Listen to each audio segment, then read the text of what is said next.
శుక్ర శనివారాలంటే ఇంకాస్త తొందరగా లేస్తాను. ఎందుకంటే పనులు తొందరగా అయిపోతేనే పూజ కూడా ప్రశాంతంగా చేసుకోవచ్చు. ఇంకా ఫ్రైడే అయితే నేను మా బావ ఇద్దరం కలిసి పూజ చేస్తాము. అదర్ డేస్ అయితే మా బావ పూజ చేసి దండం పెట్టుకొని అయితే ఆఫీస్కి అయితే వెళ్ళిపోతాడు. ఇంకా శనివారం కూడా ఇద్దరం కలిసి పూజ చేసుకుంటాము. సాటర్డే కూడా నాకు చాలా స్పెషల్ డే. నాకు ఇష్టమైన గాడ్ వెంకటేశ్వర స్వామి. ఇంకా ఈరోజు అయితే మేము బ్రేక్ఫాస్ట్లోకి అయితే ఉగ్గాని అయితే చేసినాను. ఇంకా మా బావ టమాటా ములక్కాయ కర్రీ అయితే చేసినాడు.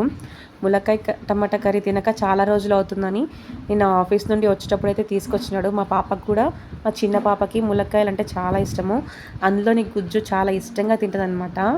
ఇంకా బయట నుండి రాగానే మా పాప స్నానం చేసి దేవుడికి కూడా దండం పెట్టుకుంది. దేవుడికి ఏదో చెప్తా ఉంది, వాదిస్తూ ఉంది. ఏం చెప్పిందో కూడా నాకు అర్థం కాలేదు.